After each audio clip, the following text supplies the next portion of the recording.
านผู้ฟังครับในเรื่องของชีวิตสู่ความมุ่งมั่นนี่นะครับตอนนี้ก็คิดว่าเริ่มแล้วครับที่จะออก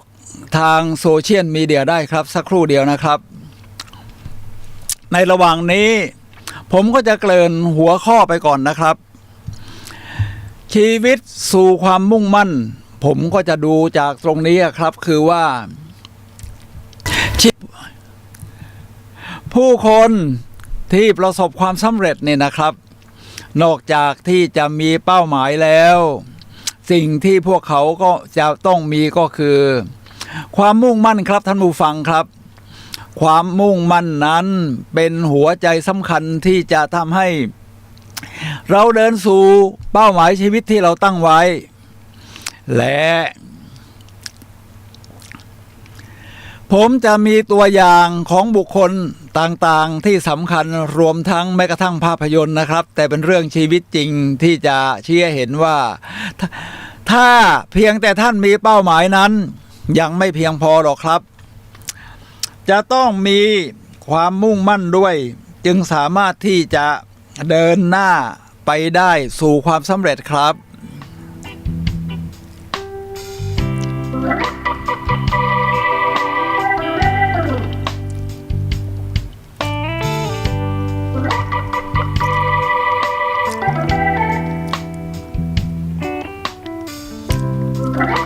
เดี๋ยวเช็คกับแฟนคลับอีกครั้งหนึ่งนะครับก็คิดว่าจะดูได้แล้วล่ะครับตอนนี้ท่านผู้ฟังครับตัวอย่างที่ผมจะยกเป็นจุดแรกนี่นะครับคราวนี้ล่ะจะเป็นเริ่มจากภาพยนตร์นี้ชื่อว่าบอยคอนำแสดงโดยดัสตินฮอฟแมนนี่เรียกว่าเป็นดาราในรุ่นเก่าแก่เลยครับที่ว่าเก่าแก่นี่ก็เพราะว่าผมดูตั้งแต่สมัยยังเป็นนักศึกษาอยู่นะแล้วก็ตอนนี้เขามาแสดงบทบาทเป็นครูสมัยที่ผมเป็นนักศึกษาอยู่นี่ตอนนั้นบทบาทเขาเป็นนักศึกษาเขาก็เป็นนักศึกษาแล้วไปเรียนว่างั้นเถอะนะทีนี้ในหนังเรื่องนี้เนี่ยนะครับคือพระเอกของเราเนี่ยนะครับเป็นนักดนตรีก็อยากจะเป็นนักดนตรีที่มีชื่อเสียงแต่ว่าเขาก็เกิดตระหนักขึ้นมาได้ว่ามันยังไม่ได้สะท้อนชีวิตของเขายังไม่ได้ฟุนฟินเขาจะต้องทำยังไงครับเขาก็เลยอยากจะไปสอนเด็กๆโดยสอนให้รู้จักในการที่จะร้องเพลงคอรัสนะครับคอรัสก็คือร้องประสานเสียงออกมาเป็นดนตรีผมฟังแล้วก็เพราะดีนะครับในภาพยนตร์เรื่องนี้ทีนี้ในภาพยนตร์เรื่องนี้นี่เด็กนักเรียนในเกเรมากว่าคุณครูดัสตินฮอฟแมนจะเอาชนะใจได้เนี่ยนะครับต้องใช้ความมานะพยายามมุ่งมั่นกันอย่างเต็มที่นี่เอาแค่ว่าจุดของครูก่อนนะเมื่อถึงจุดนั้นมีความยืนหยัดมุ่งมั่นแบบนั้นแล้วนักเรียนก็ค่อยๆคล้อยตามเห็นความดีของครูค่อยๆดึงศักยภาพภายในตัวในออกมาครับท่านผู้ฟังครับในหนังเรื่องนี้มีบทพูดที่ยอดเยี่ยมว่าเมื่อมันมาถึงอย่าหลีกหนีทุ่มเททุกส่วนในชีวิตให้หมายถึงว่าโรงเรียนนี้นี่สมัยก่อนนี่การลงโทษคล้ายๆโรงเรียนที่เอาเด็กกำพร้าเด็กเกเรหรือเรียกว่าโรงเรียนดัดสันดานก็ว่าได้นะครับเอามารวมกันพ่อแม่ทิ้งร้างกันแล้วก็ทางบ้านไม่เอาแล้วตัดหางปล่อยวัดแต่ก็ยังพอมีกระตังก็ส่งเสียมาที่โรงเรียนนี้ทีนี้เด็กพวกนี้ก็จะเป็นเด็กดื้อมากแล้วครับมีปัญหาทั้งตัวเองทั้งครอบครัวทั้งอะไรเนี่ยนะครับแต่เขายังมีศักยภาพที่ซ่อนอยู่ก็ค่อยๆดึงออกมานี่แหละครับท่านผู้ฟังครับฉะนั้นในหนังแสดงให้เห็นว่าถ้ามีความมุ่งมั่นเสียอย่างหนึ่งนะครับท่านผู้ฟังครับเราก็สามารถที่จะดึงศักยภาพออกมาแล้วเด็กๆก็ได้แสดงศักยภาพกันอย่างเต็มที่เป็นวงคอรัสที่กลายเป็นวงคอรัสที่มีชื่อเสียงเนี่ยนะครับแต่ที่ผมชอบก็คือการสะท้อนให้เห็นปัญหาของเด็กแต่ละคนแล้ววิธีแก้ปัญหาแต่ละอย่างนั้นจะเป็นอย่างไรครับเป็นหนังที่น่าดูครับบอยคอหรือคอรัสนี่แหละครับท่านผู้ฟังครับ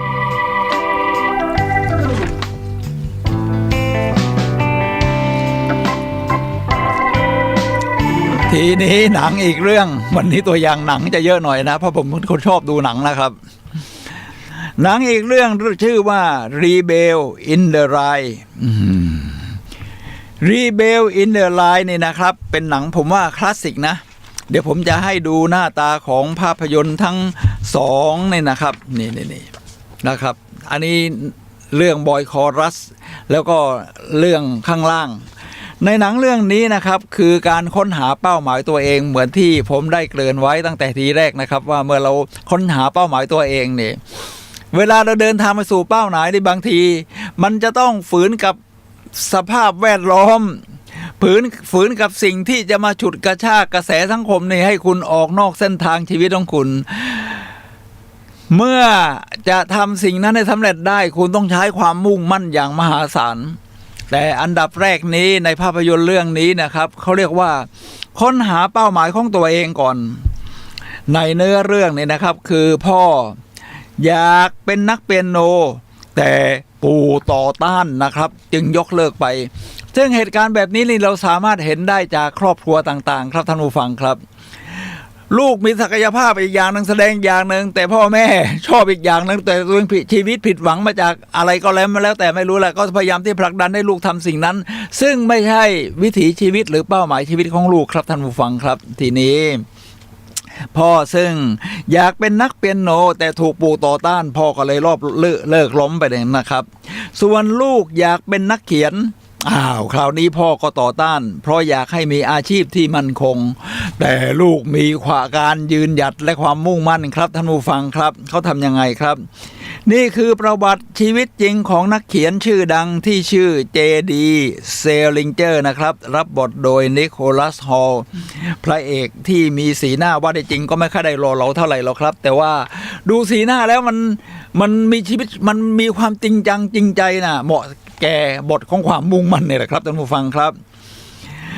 นิโคลัสฮอลผู้ที่โลกได้รู้จักเขาในฐานะผู้ประพันธ์งานเขียนที่ได้รับความนิยมและวิพากษ์วิจารณ์อย่างหนักหน่วงเรื่อง The Catcher in the Rye และหนังสื่อเล่มนี้ก็นำมาแปลเป็นภาษาไทยว่าจะคอยรับไว้ไม่ให้มีใครล่วงหล่นทีนี้ในเนื้อภาพยนตร์อย่างนี้เป็นอย่างไรครับซึ่งก็คือพระเอกของเรานี่ก็ยืนหยัดนะครับท่านผู้ฟังครับแล้วเขาก็สามารถที่จะเขียนหนังสือตามที่ผมเอ่ยชื่อแล้วเนี่ยออกมาฉะนั้นสิ่งที่จะต่อต้านคุณไม่ใช่แค่เฉพาะกระแสสังคมเอาเฉพาะในครอบครัวนี่คุณก็ยากแล้วที่จะเอาชนะได้นะครับท่านผู้ฟังครับนี่คือเป็นสิ่งจำเป็นอย่างยิ่งครับที่ว่าบางทีเส้นทางที่เราเดินเนี่ยมันก็จะมีคนอื่นชักนำให้ออกนอกเส้นทางของเราต้องอาศัยความมุ่งมั่นเหมือนที่ผมว่าทีนี้มันมีคำพูดที่ยอดเยี่ยมอยู่ว่าในความเห็นของโยฮันเซบาสเตียนบาร์กเนี่ยอาจจะไม่คุ้นเคยนะครับเขาอาจจะเป็นชื่อที่พวกเราไม่ค่อยคุ้นเคยเขาเป็นคีตกวีชาวเยอรมันครับท่านผู้ฟังครับอยู่ที่เมืองไลป์ซิกประเทศเยอรมันนี่แหละครับแต่ว่าเป็นยุคที่เกิดขึ้นที่มีเพลงคลาสสิกใหม่ๆนะแต่อาจจะไม่มีชื่อเสียงเท่าบีโธเฟนหรือโมซาร์ทแต่ว่าประวัติเขาเป็นยังไงครับถ้าจะบอกว่าเซบาสเตียนบาร์กนี่นะครับเป็นต้นตำรับของเพลงคลาสสิกสมัยใหม่ก็ว่าได้เพราะว่าทั้งโมซาร์ททั้งบีโธเฟนอยู่ในรุ่นหลังของเขานี่ก็ได้เรียกว่าฝึกฟังฝึกสังเกตฝึกวิธีการประพันธ์เพลงของเซบาสเตียนบาร์กนี่แหละครับแล้วเอามาปรับปรุงเป็นของตัวเองเซบาสเตียนบาร์กนี่นะครับเขาเข้าไปที่โบสถ์ที่เมืองไลป์ซิกซึ่งผมไปเที่ยวมาแล้วเพราะผมเป็นคนชอบเที่ยวอยู่แล้วนะครับที่เมืองไลป์ซิกนี่แหละครับโอ้มันขลังนะมันดูดีอ่ะและที่โบสถ์แห่งนี้พอเซบาสเตียนบาร์กเข้าไปนี่ก็จะเห็นนักเปียโนอายุมากแล้วนะครับกำลังประพันธ์เพลงอยู่เซบาสเตียนก็บอกว่า กำลังเล่นเปียโนออร์แกนที่ใหญ่ๆที่อยู่ในโบสถ์เซบาสเตียนบาคเขาก็บอกว่าโปรดส่งกุญแจให้ผมโปรดส่งกุญแจให้ผมแต่ว่านักเป็นอาวุโสก็ยังไม่คอยส่งนักทีจากนั้นเขาก็เลยใช้คำพูดอีกว่าโปรดส่งกุญแจให้ผมเพราะว่าอะไรครับเพราะว่ากรรมการของโบสถ์นั้นเห็นว่านักเปียโนนี้นี่อายุมากแล้วนะครับเราก็เปลี่ยนรุ่นต่อรุ่นไปเรื่อยๆต่อเรื่อยๆก็มีนักเปียโนใหม่เข้ามาเสริมเขาก็เลยมอบกุญแจให้กับเซบาสเตียนบาคพอเซบาสเตียนบาคนี่เล่นเพลงนี่นะครับในเปียโนบนเปียโนเนี่ยนะครับท่านผู้ฟังครับเขาก็บอกว่าโอ้ถ้าเราไม่มอบกุญแจให้เขานี่เราจะต้องเสียใจขนาดหนักเพราะเขาเป็นคนเล่นดนตรีที่มันยอดเยี่ยมที่สุดในยุคนั้นนะครับของเยอรมันหรือของยุโรปก็ว่าได้ทีนี้เซบาสเตียนบาคเนี่ยเขาก็เป็นนักประพันธ์ด้วยนะครับฉะนั้นถ้าจะหาฟังเพลงของบาคนี่มันก็ยอดเยี่ยมมีคำพูดที่โจฮันเซบาสเตียนบาคนะครับพูดว่ามีอยู่3สิ่งที่ยิ่งใหญ่ที่สุดในโลก1คือมหาสมุทร2คือภูเขาและ3คือชายและหญิงที่มุ่งมั่นอุทิศตนนี่แหละครับท่านผู้ฟังครับแม้แต่เซบาสเตียนบาคซึ่งเป็นบุคคลที่ประสบความสำเร็จขนาดนี้บอกว่าอันดับที่3ที่เขาเรียกว่ายกว่ามันเป็นความยิ่งใหญ่ก็คือชายและหญิงที่มีความมุ่งมั่นนะครับฉะนั้นความมุ่งมั่นเป็นเรื่องสำคัญของเราที่จะทำให้เราเดินไปข้างหน้าได้ครับท่านผู้ฟังครับ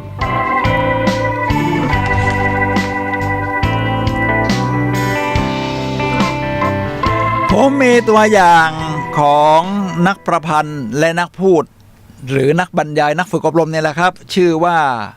เชอร์รี่คาร์ตันสกอตผู้เขียนหนังสือ If Life is a Game These Are the Rules ถ้าชีวิตเป็นหนังเกมนี่ไงละกติกาหนังสือเล่มนี้มีแปลเป็นภาษาไทยครับผมอ่านหลายรอบแล้วบอกว่าอย่างนี้ว่าจงรู้ขีดจำกัดของตัวเองไม่ใช่เชื่อเพื่อยอมจำนนแต่เพื่อทำลายมันทิ้งไปและก้าวสู่สิ่งที่ยิ่งใหญ่กว่าชีวิตของเรานี่ก็จะเป็นอย่างนี้แหละครับท่านผู้ฟังครับคือเราเดินไปข้างหน้าแต่บางครั้งเราก็เจอสิ่งกีดขวางที่รู้สึกว่าโอ้มันเป็นข้อจำกัดของเรานะเราเดินต่อจากนี้ไปไม่ได้อีกแล้วเพราะว่าศักยภาพของเราใช้ออกมาหมดแล้วแต่มันไม่จริงครับตามคำพูดของเชอร์รี่คาร์ตันสกอตเขาบอกว่าเมื่อพบแล้วเนี่ยนะครับไม่ใช่เพื่อที่จะยอมแพ้และยอมถดถอยคุณต้องใช้ความมุ่งมั่นเพื่อที่จะทำลายมันดีแหละครับคำพูดแบบนี้สร้างแรงบันดาลใจให้กับเราได้ครับท่านผู้ฟังครับทีนี้ผมมีคำพูดนี้นะครับลองดูนะครับซึ่งแปลมาจากภาษาอังกฤษว่ามันไม่ใช่สิ่งสำคัญในชีวิตที่พบความคาดหวังที่ยิ่งใหญ่ของคุณความสำคัญที่คุณรักษาความคาดหวังอันสูงส่งของตัวเองแล้วพบว่ามันยิ่งใหญ่เป็นคำพูดของรูพิวผมดูคนที่ประสบความสำเร็จผมว่าทุกคนนะจะต้องมีรักษาสิ่งที่มันเป็นความมุ่งหวังของเขานะไม่ว่าจะเป็นคริสโตเฟอร์โคลัมบัสที่เดินข้ามมหาสมุทรแอตแลนติกเป็นคนแรกเนี่ยนะครับไปทางฝั่งตะวันตกนะเดินทางเรือเนี่ยหรือบุคคลอื่นๆในสมัยนี้ที่ได้ยินกันมากกว่าสตีฟจ็อบส์นี่แหละแล้วก็อีลอนมัสก์อะไรทำนองนี้ทีนี้เรามาดูบุคคลอื่นๆบ้างครับตรงนี้เนลสันเมเดล่าเนลสันเมเดล่านี่เป็นบุคคลหนึ่งนะครับที่เราพอจะยกตัวอย่างได้ว่าเป็นคนที่มีความมุ่งมั่นอย่างสูงส่งและสามารถเปลี่ยนสถานการณ์ของประเทศแอฟริกาใต้ให้เปลี่ยนจากการเคยถูกกดขี่โดยชาวผิวขาวซึ่งปกครองอยู่ในขณะนั้นต่อชาวผิวสีแต่เนลสันเมเดล่าใช้ความอดทนครับแม้จะถูกจำกัดถูกจำคุกอยู่ถึง27 ปีเขาก็มีความยืนหยัดมีความมุ่งมั่นเมื่อมีความมุ่งมั่นขนาดนี้คนก็เห็นด้วยเยอะเลยครับก็ทำให้ความมุ่งมั่นของเนลสันเมเดล่าประสบความสำเร็จนำไปสู่ประเทศแอฟริกาใต้กลายเป็นประเทศที่มีประชาธิปไตยจนปัจจุบันนี้นี่แหละครับท่านผู้ฟังครับเนลสันเมเดล่านับได้ว่าเป็นบุคคลที่ได้รับการยกย่องให้เป็นรัฐบุรุษของโลกรองจากมหาตมะคันธีเลยทีเดียวได้กล่าวไว้อย่างนี้ครับว่าทุกอย่างดูเหมือน จะเป็นไปไม่ได้เสมอจนกว่าจะทำมันจนสำเร็จทุกอย่างดูเหมือนจะเป็นไปไม่ได้เสมอจนกว่าจะทำมันสำเร็จต้องอาศัยความมุ่งมั่นนี่แหละครับท่านผู้ฟังครับเป็นชื่อหัวข้อที่เราคุยกันในวันนี้ครับ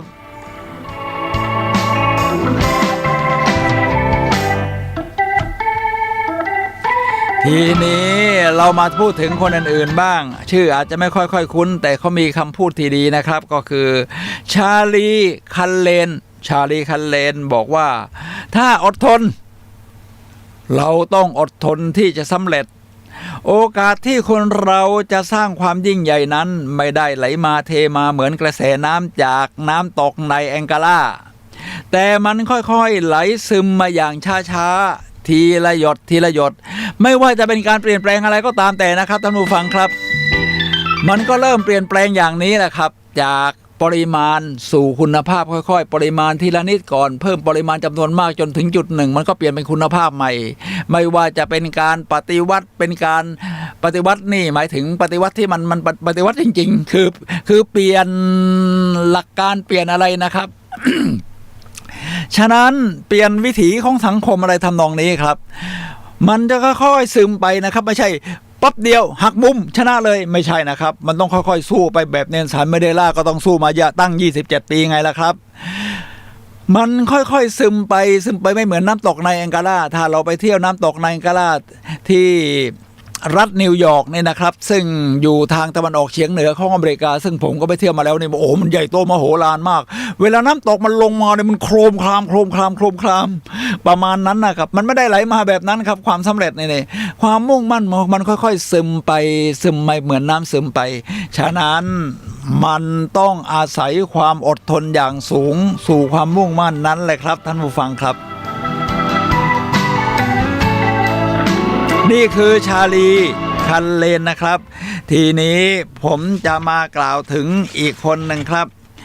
คนนี้คือโจนโรเวอร์สโจนโรเวอร์สนี่บอกว่าพลังที่เข้มแข็งคือคุณสมบัติที่มีค่าที่สุดและการยืนหยัดมีคุณค่าพอๆกับพรสวรรค์เสมอพลังที่เข้มแข็งคือคุณสมบัติที่มีค่าที่สุดประโยคหลังนี่บอกไว้ชัดเจนการยืนหยัดหรือความมุ่งมั่นนี่แหละครับทุกผู้ฟังมีคุณค่าพอๆกับพรสวรรค์อยู่เสมอเหมือนกับเรามีพรสวรรค์แต่ไม่ได้ใช้นะถูกใครขัดจังหวะถูกคนบอกให้เปลี่ยนเบนทิศทางเนี่ยนะครับเราก็ละทิ้งพรสวรรค์ก็ไม่ได้ใช้ฉะนั้นตรงนี้บอกว่า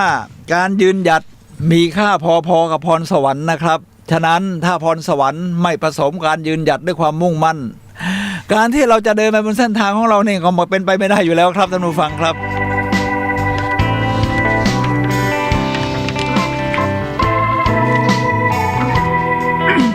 เหมือนว่าผมเป็นคนที่ชอบดูภาพยนตร์คราวนี้เป็นภาพยนตร์ที่สร้างขึ้นจากชีวิตจริงนะครับท่านผู้ฟังครับ2เรื่องแรกก็เป็นเรื่องชีวิตจริงผมชอบดูภาพยนตร์ที่เป็นการสะท้อนชีวิตจริงผมจะดูว่าคนที่มันเดินทางมาเส้นทางนี้โดยใช้ความมุ่งมั่นเนี่ยนะครับแล้วใช้ความมานะพยายามขนาดหนักนี่เขาทำอย่างไรครับท่านผู้ฟังครับสักครู่เดียวครับ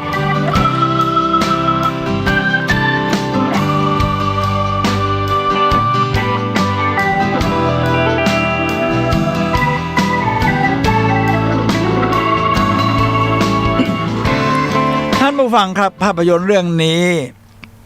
เป็นเรื่องที่เกิดขึ้นไม่นานนะครับแต่ไม่นานนี่ก็ประมาณ 4-50 ปีแล้วล่ะครับ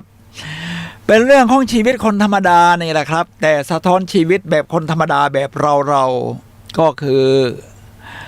เป็นชีวิตจริงของคนที่สูงวัยแล้วในประเทศนิวซีแลนด์ครับเป็นภาพยนตร์ที่ชื่อว่า The World's Fastest Indianคือคนที่เร็วที่สุดในโลกนะครับแต่ว่าไอ้คำว่าอินเดียนนี้คือเป็นมอเตอร์ไซค์รุ่นเก่าที่ยี่ห้อว่าอินเดียนครับแปลเป็นไทยชื่อว่าบิดสุดใจ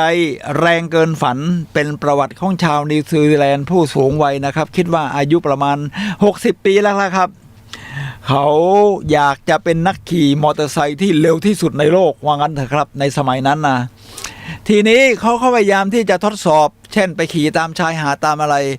ส่วนวัยรุ่นนี่เห็นว่าเขาแก่มากแล้วนี่ก็จะดูถูกเหยียดหยามหรือแม้กระทั่งกันแกล้งเขาเนี่ยนะครับเขาก็ไม่ย่อท้อเขามีความมุ่งมั่นไงเขาก็ซ้อมอยู่จนกระทั่งชนะวัยรุ่นนะครับวัยรุ่นก็เกิดการยอมรับแต่ว่าในสนามแข่งขันที่นิวซีแลนด์นี่มันไม่ได้ใหญ่โตมโหฬารคุณขับรถเร็วมากก็ไม่ได้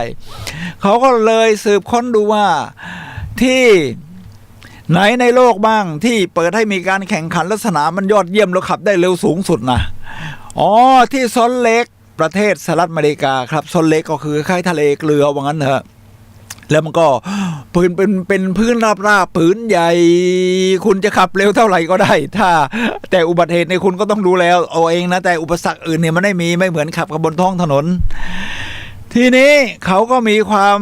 มุ่งมั่นที่จะไปแข่งที่นี่ได้โอ้โหก็ต้องใช้ความมานะพยายามใช้เงินออมของตัวเองไม่พอที่จะนั่งเรือข้ามทวีปแปซิฟิกไปยังสหรัฐอเมริกาจากประเทศนิวซีแลนด์เนี่ยนะครับเขาก็เลยต้องเอาบ้านไปจำนองครับแล้วกู้ธนาคารที่นิวซีแลนด์นี่ก็แปลกมากผมทำงานธนาคารนี่ผมก็งงเหมือนกันปกติธนาคารไม่น่าจะให้กู้แบบนี้เลย เขาได้กู้มาปั๊บเนี่ยนะครับเขาก็โอเคลงมือปรับปรุงซ่อมรถของตัวเองแต่งให้มันมีพลังสูงสุดในความสามารถที่เขาจะทำได้แม้กระทั่ง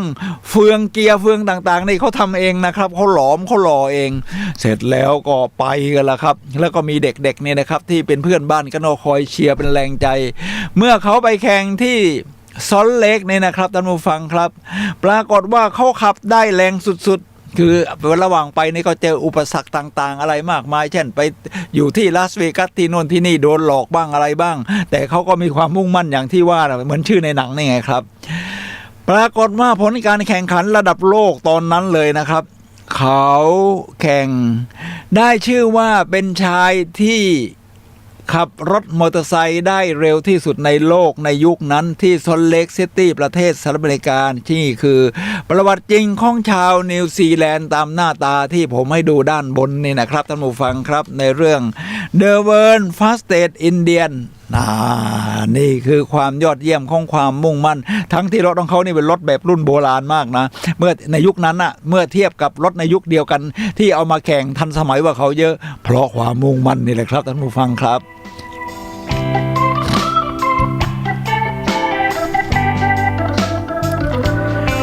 ท่านผู้ฟังครับทีนี้ผมก็จะชอบเรื่องคำพูดของ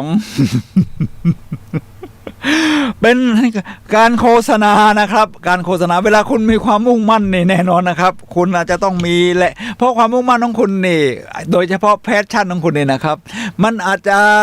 คนในสังคมเขาอาจจะไม่คุ้นเคยคนอายุ60-70แล้วคุณจะไปขับมอเตอร์ไซค์แข่งที่เร็วที่สุดในโลกได้ยังไงคุณอาจจะโดนสังคมเนี่ยเขาดูหมิ่นดูแคลนหรือไม่กระทั่งเหยียดหยามต่อต้านนี่นะครับฉะนั้นเขาเรียกว่าแรงเสียดสีทีนี้ผมก็ชอบโฆษณาของบริษัทญี่ปุ่นครับในนี้เขาโฆษณาว่าถ้าไม่กลัวการเสียดสีและไม่ยอมแพ้สักวันหนึ่งคุณก็จะได้ถึงอุดมคติที่คุณเฝ้าฝันอีกครั้งหนึ่งครับท่านผู้ฟังครับหากไม่กลัวการเสียดสีและไม่ยอมแพ้สักวันหนึ่งคุณก็จะไปถึงอุดมคติที่คุณเฝ้าฝันนี่คำพูดยอดเยี่ยมมากมาจากไหนครับมาจากบริษัท NSK นี่นะครับบริษัท NSK เนี่ยนะครับของญี่ปุ่นครับเขาผลิตอะไรครับเขาผลิตแบริ่งที่เป็น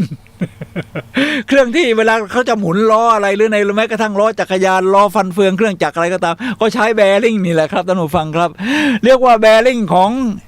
NSK นี่ทนทานต่อการถูกเสียดสีว่างั้นแต่ครับเป็นการเปรียบเทียบที่ยอดเยี่ยมขอทวนอีกครั้งในชอบมาก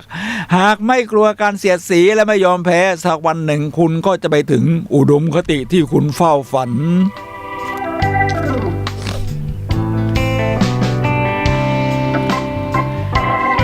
ท่านผู้ฟังครับขณะนี้ท่านกำลังรับฟังรายการพลังแห่งชีวิตรายการเพื่อการสร้างแรงบันดาลใจโดยผมสุนัย ลหวิวัฒน์ครับมาพบกับท่านผู้ฟังทุกวันเสาร์เวลา 11 โมงถึงเที่ยงทางสถานีวิทยุ เพื่อการศึกษาพระพุทธศาสนาและวัฒนธรรมคลื่น FM 104.5 เมกะเฮิรตซ์นะครับเราพบกันทุกเที่ยงวันทุก 11 โมงจนถึงเที่ยงวันเสาร์นะครับเดี๋ยวเราจะคุยต่อว่า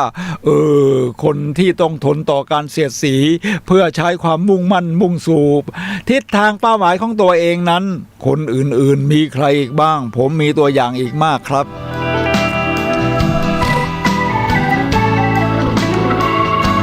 เดี๋ยวระหว่างนี้เช็คกับแฟนคลับนิดนึงนะครับเพราะเขาก็ชอบติดตามดูอยากจะเห็นภาพเห็นอะไรด้วยนะครับนอกจากเสียง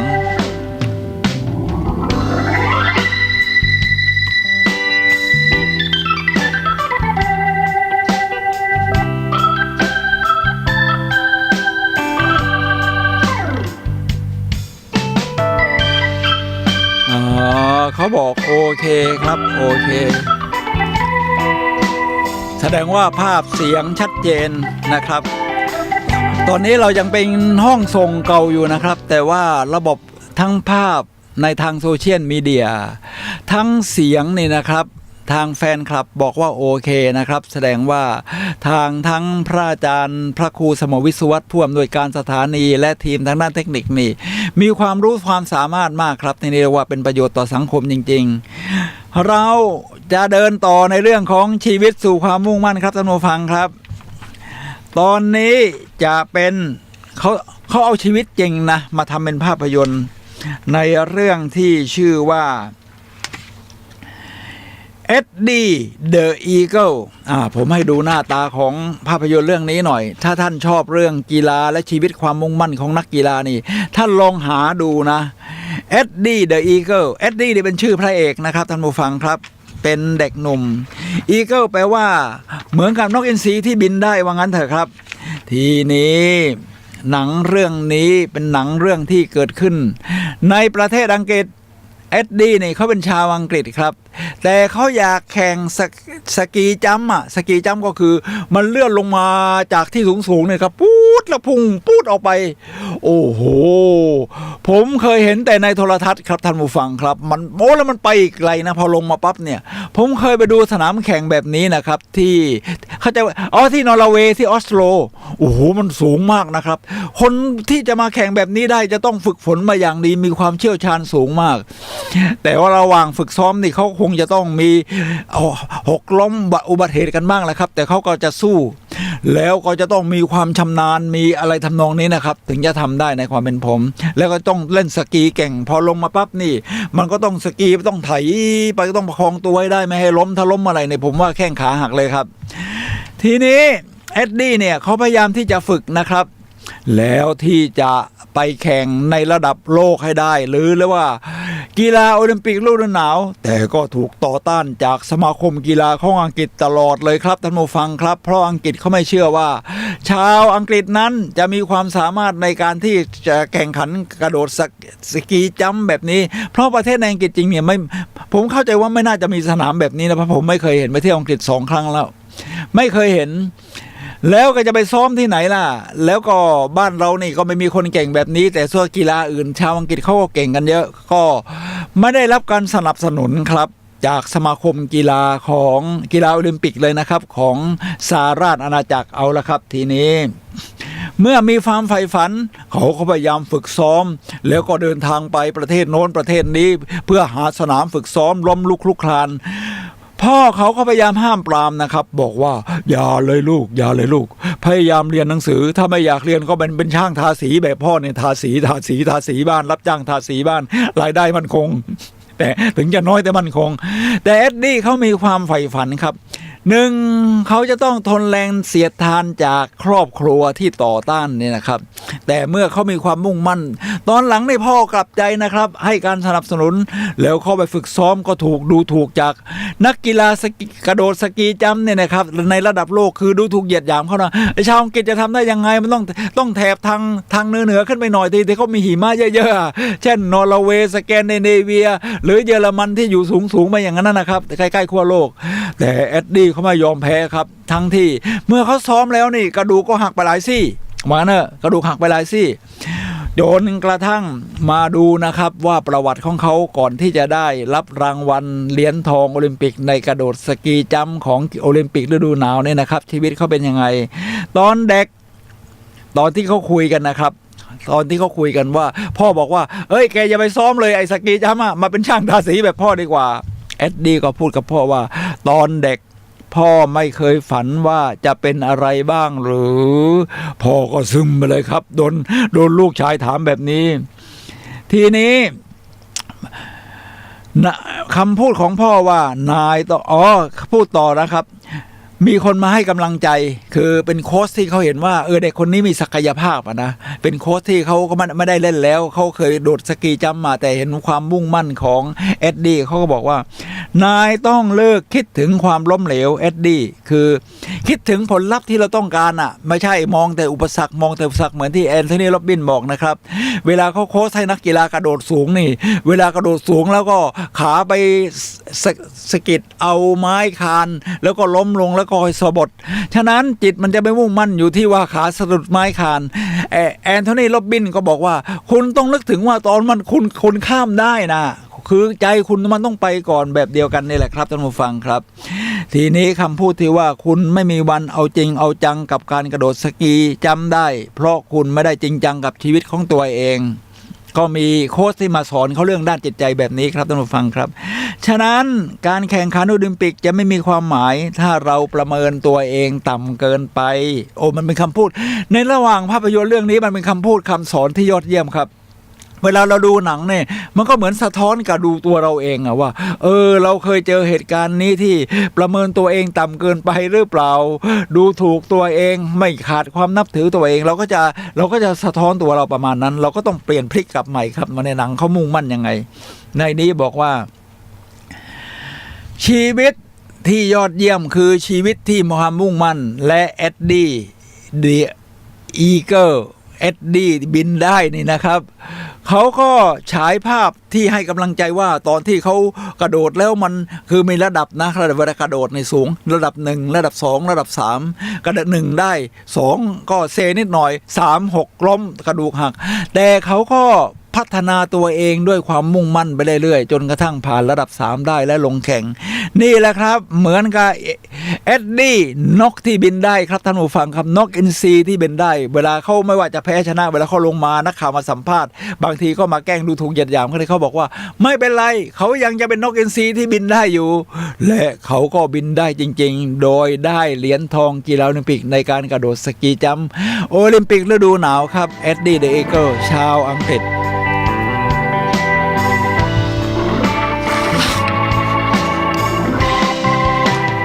ผมจะพูดถึงคนที่ยอดเยี่ยมอีกคนหนึ่งคนนี้แม้จะเสียชีวิตไปแล้วเมื่อไม่นานนี้นี่นะครับท่านผู้ฟังครับและได้รับเหมือนกับเหรียญตราราษฎรจากประธานาธิบดีของสหรัฐนี่นะครับก็คือมายาแองเจลูนี่หน้าตาเธอเป็นผู้หญิงผิวสีนะครับแล้วก็ต่อสู้เพื่อสิทธิเสรีภาพในการแสดงออกของชาวผิวสีในสหรัฐอเมริกามาตลอดครับ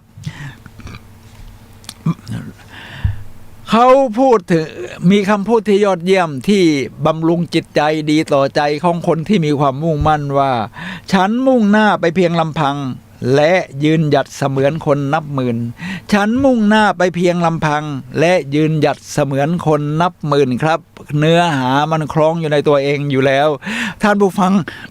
พิจารณาด้วยใจตัวเองครับ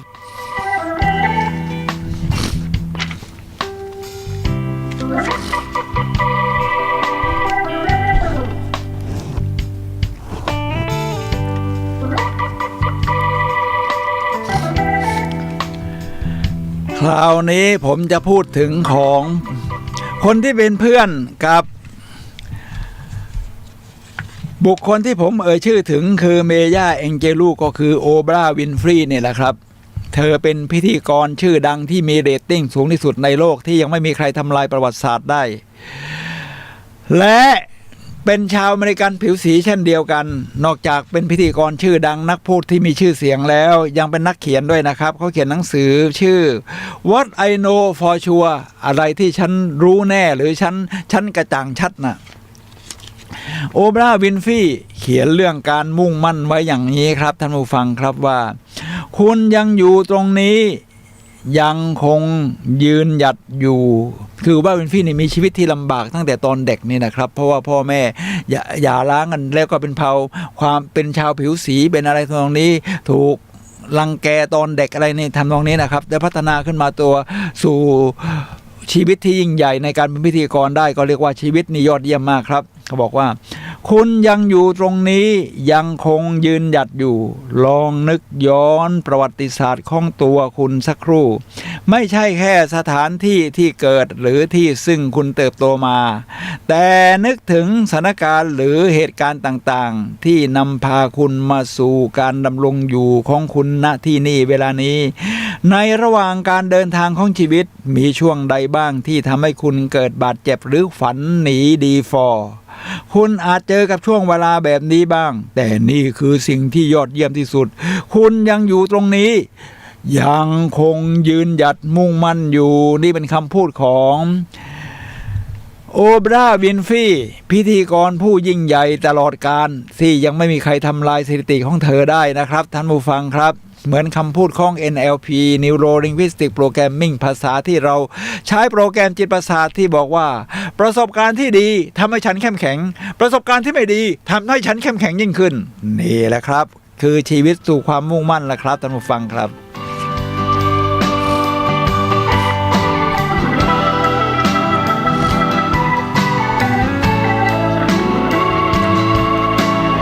ทีนี้เรามาดูภาพยนตร์เรื่อง Hidden Figure หรือทีมเงาอัจฉริยะกันบ้างครับคราวนี้เป็นเรื่องของสุภาพสตรีนะเราก็จะดูว่า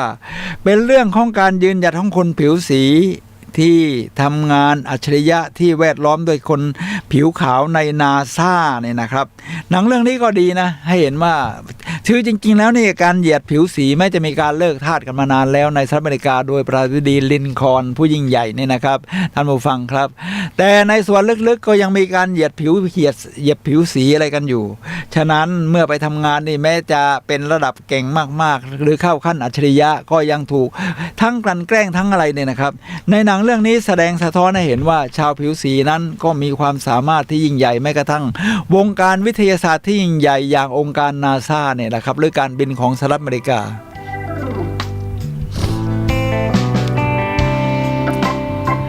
ท่านผู้ฟังครับผมว่าชีวิตที่ยิ่งใหญ่จริงๆเนี่ยนะถ้าเอาส่วนตัวกันเลยเนี่ยนะครับ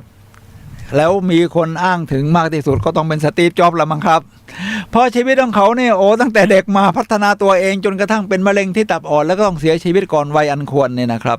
ชีวิตของเขาเนี่ยต้องอาศัยความมุ่งมั่นสูงมากหนึ่งแม่ท้องตอนที่ยังเป็นนักศึกษาอยู่ไม่พร้อมที่จะเลี้ยงดูลูกก็ยกให้เป็นลูกบุญธรรมคนอื่นพ่อแม่อยากจะส่งเขาเรียนมหาวิทยาลัยเขาเรียนอยู่สักพักหนึ่งพ่อแม่บุญธรรมส่งไม่ไหวเขาก็ต้องออกมาแล้วก็เขามีความมุ่งมั่นที่จะทำคอมพิวเตอร์แมคอินทอชให้ได้ออกมาทำโรงรถในโรงรถของพ่อจนกระทั่งประสบความสำเร็จเป็น Apple ที่เราใช้กัน iPad iPhone อะไรทั้งหลายเนี่ยนะครับท่านผู้ฟังครับทีนี้ก่อนที่เขาจะเสียชีวิตเพราะมะเร็งที่ตับอ่อนเนี่ยนะครับสุนทรพจน์ที่ยิ่งใหญ่ที่สุดของสตีฟจ็อบส์ก็คือการกล่าวสุนทรพจน์ที่มหาวิทยาลัยสแตนฟอร์ดทั้งที่เขาไม่ได้จบปริญญาตรีหรอกนะพอเรียนที่ลีกปีเดียวนี่ก็ต้องออกได้รับเชิญจากมหาวิทยาลัยระดับโลกนะครับสแตนฟอร์ดฮาร์วาร์ดอันนี้ก็ระดับเดียวกันนั่นแหละไปบรรยายหรือเขาว่าไปปาฐกถาในปัจฉิมนิเทศที่นักศึกษาที่จบกันเป็นบัณฑิตในปีนั้นเนี่ยนะครับจะออกไปใช้ชีวิตนี่นะครับซึ่งสตีฟจ็อบส์ได้พูดถึงจุดเชื่อมโยงหรือ connecting the dot เขาบอกว่าจุดแรกนั้นเขาลาออกจากมหาวิทยาลัยแต่ก็เรียนเฉพาะวิชาที่สนใจนี่คือจุดแรกนะครับฉะนั้นเวลาเดี๋ยวนี้นี่มหาลัยนี่เขาก็พยายามออกแบบหลักสูตรว่าคุณไม่ต้องเรียนตามหลักสูตรที่ว่าถ้าปีหนึ่งต้องเรียนนี่2-3นี่เรียนให้ครบ4นี่แล้วก็ถึงจะจบปริญญาตรีเขาก็จะให้นักศึกษาเลือกลงตามหน่วยกิตเนี่ยนะครับที่ต้องการลงตามหน่วยกิตแล้วก็พอครบหน่วยกิตอาจจะเป็น100เกือบ200เนี่ยนะครับ200หน่วยกิตภายใน4ปีนี่คุณก็จะได้รับปริญญาเหมือนกันสตีฟจ็อบส์เขาก็มาเลือกเรียนแบบที่เขาอยากสนใจก็คือวิชาออกแบบและประดิษฐ์ตัวอักษรที่เรียกว่า calligraphy นี่เป็นจุดแรกนะครับเพราะเขาสนใจที่จะออกแบบกราฟิกของคอมพิวเตอร์ให้ยอดเยี่ยมสมัยก่อนเนี่ยเราใช้ดอทเนี่ยก็มีแต่ตัวอักษรอย่างเดียวไงจุดที่2เขาถูกบีบออกอย่าง Apple ครับเขาก็เลยหวังปลุกปั้นบริษัทใหม่ขึ้นมานั่นคือบริษัทผลิตภาพยนตร์การ์ตูนพิกซ่าและได้ภาพยนตร์ที่โด่งดังก็คือ Toy Story ทีนี้มาถึงจุดสุดท้ายครับท่านผู้ฟังครับเขาได้รับคำวินิจฉัยว่าเป็นมะเร็งตับอ่อนจอฟทุ่มเทแต่ละวันราวกับเป็นวันสุดท้ายของชีวิตผลก็คือเขาสร้างผลงาน iSeries จุดเล็กๆจากความเชื่อจะนำพาเราไปยังจุดอื่นๆต่อไปในอนาคตจนเป็นภาพชิ้นใหญ่สมบูรณ์แบบเขาย้ำว่าทุกคนจำเป็นต้องจุดลงบนจุดที่ตนเชื่อก่อนผมว่าตรงนี้เป็นหัวใจนะจุดเป็นการสร้างความมุ่งมั่นอย่างหนึ่งจุดบนจุดที่คุณเชื่อก่อนมันเชื่อที่มาจากข้างในนะครับไม่ใช่แรงดึงดูดจากข้างนอกเป็นท่าทีที่เราตั้งใจจะทุ่มเทพลังเพื่อไปสู่ความฝันที่อยากทำให้สำเร็จโดยไม่ยี่ระสภาพแวดล้อมใดการใช้ชีวิตโดยจุดแห่งความเชื่อและลุยทำมันไปด้วยความมุ่งมั่นจะก่อร่างเป็นเรื่องราวแห่งชีวิตที่ไม่มีใครเรียนแบบเราได้ครับท่านผู้ฟังครับเวลาผมอ่านบทความแบบนี้เนี่ยนะครับท่านผู้ฟังครับจริงๆแล้วผมตั้งใจจะสอนตัวเองแต่ว่าตอนเป็นดีเจเราพูดแล้วก็เหมือนมีพลังแบบนี้เนี่ยนะครับมันก็สอนตัวเองได้อย่างรู้สึกมีพลังไปด้วยเอาละครับตอนนี้เราเหลือเวลา10นาทีสุดท้ายก่อนหมดรายการนะครับท่านผู้ฟังครับท่านผู้ฟังสามารถโทรศัพท์เข้ามาซักถามในเรื่องของชีวิตสู่ความมุ่งมั่นได้ครับที่หมายเลข0857088122 0857088122ครับ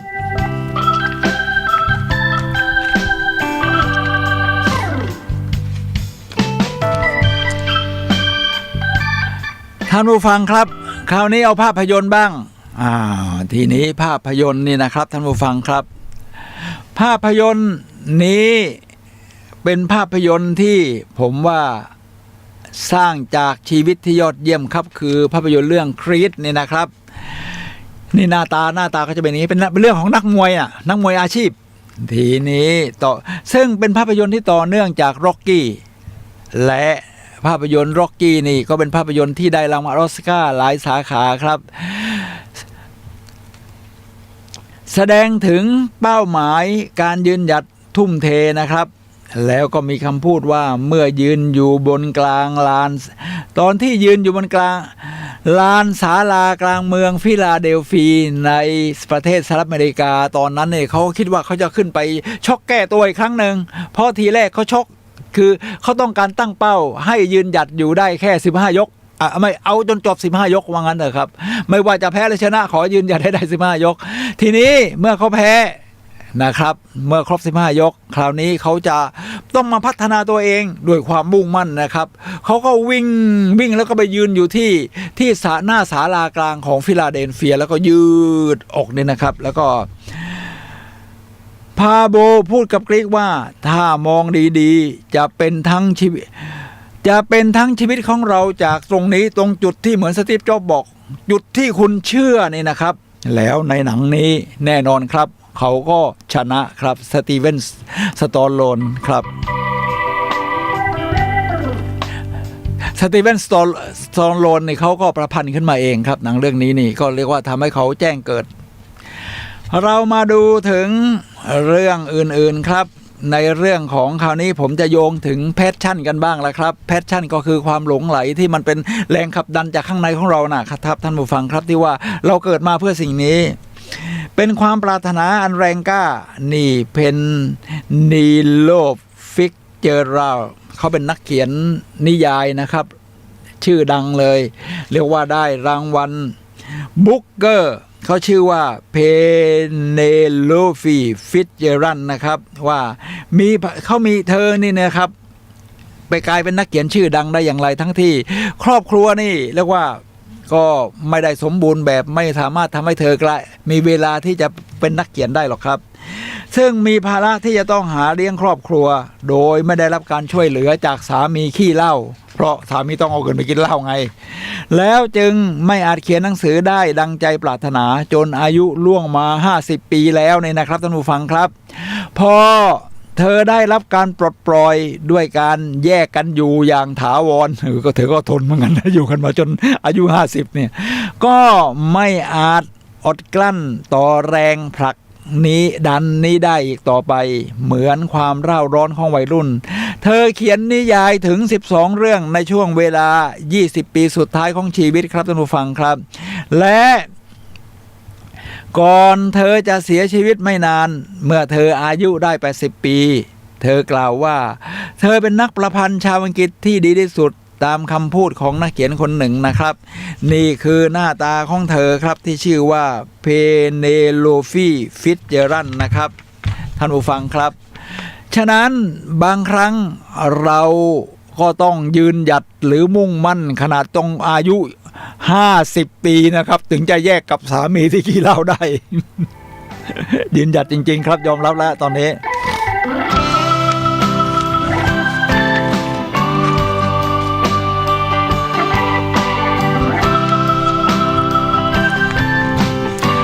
พูดถึงอายุนะครับท่านผู้ฟังครับไม่มีใครทำให้เราท้อถอยได้ครับถ้ามีเวลาพอผมจะพูดถึงแอนนาแมรี่โรเบิร์ตสันซึ่งเป็นคุณยายที่ได้ลงนิตยสารไทม์นี่นะครับต้องเป็นคนที่มีชื่อเสียงจริงๆหรือประสบมีอะไรที่มันยิ่งใหญ่จริงๆนะครับเดี๋ยวผมจะอยู่ว่าถึงคุณจะอายุเท่าไหร่คุณก็ต้องไม่ย่อท้อนะครับเดี๋ยวจะกลับมาถ้าเวลาเราพอครับจะไปที่ภาพยนตร์เรื่องนี้ก่อนภาพยนตร์เรื่อง127 ชั่วโมงนี่ในภาพยนตร์127 ชั่วโมงนี่ก็คือเอรอนรันสตันหนุ่ม